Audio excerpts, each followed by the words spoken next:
Praise the Lord, hallelujah, सबको जय मसीह की जी।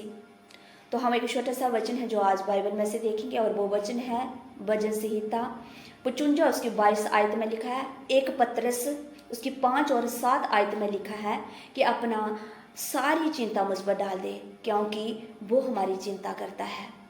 अपना सारा बोझ परमेश्वर पर डाल दे। परमेश्वर हमें वचन के द्वारा कहते हैं कि अपनी सारी चिंता मुझ पर डाल दे क्योंकि मैं तेरी चिंता करता हूँ। क्योंकि परमेश्वर हमारी परवाह करते हैं, परमेश्वर हमारी बहुत फिक्र करते हैं, परमेश्वर हमारा बहुत ध्यान करते हैं। इसलिए अपनी सारी चिंता परमेश्वर के हाथ में दे दीजिए क्योंकि चिंता करने से हम कुछ बदल नहीं सकते हैं, चिंता करने से हम कुछ हालातों को चेंज नहीं कर सकते हैं। इसलिए परमेश्वर का वचन हमें कहता है कि तू चिंता को मुझ पर डाल दे।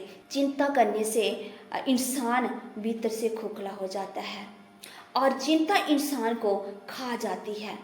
इसलिए परमेश्वर ने वचन के द्वारा कहा कि अपनी सारी चिंता मुझ पर डाल दे क्योंकि चिंता का कोई डॉक्टर नहीं है, चिंता का कोई वैद्य नहीं है, चिंता का कोई हकीम नहीं है और ना ही कोई चिंता की दवाई है। इसलिए मेरे प्रियो, परमेश्वर ने वचन के द्वारा कहा कि अपनी चिंता मुझ पर डाल दे क्योंकि परमेश्वर ही हैं जो सब हालातों को, परिस्थितियों को बदलने की ताकत रखते हैं।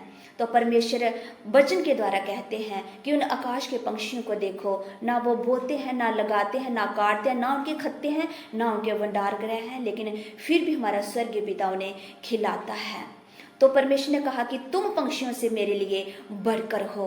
तो इसलिए परमेश्वर कहते हैं कि अपनी सारी चिंताओं को, सारी परिस्थितियों, सारे हालातों को, सारे कामों को मुझ पर डाल दे क्योंकि मैं तेरी परवाह करता हूँ, मैं तेरी चिंता करता हूँ। क्योंकि परमेश्वर वचन के द्वारा कहते हैं कि तुम चिंता करने से अपने आजू की एक घड़ी भी नहीं बढ़ा सकते हो, तो क्यों चिंता करते हो। परमेश्वर ने कहा अगर तुम अपने सिर के बालों को काला या सफ़ेद नहीं कर सकते हो तो तुम क्यों चिंता करते हो। इसलिए चिंता करना छोड़ दो और अपनी सारी चिंता मुझ पर डाल दो क्योंकि मैं तेरी चिंता करता हूँ, मैं तेरी चिंता करता हूँ, मैं तेरी परवाह करता हूँ और मैं तुझे कभी नहीं टलने दूंगा, मैं तुझे कभी बिखरने और टूटने नहीं दूंगा, मैं तुझे कभी अकेला नहीं छोड़ूंगा क्योंकि मैं तुमसे प्रेम करता हूँ।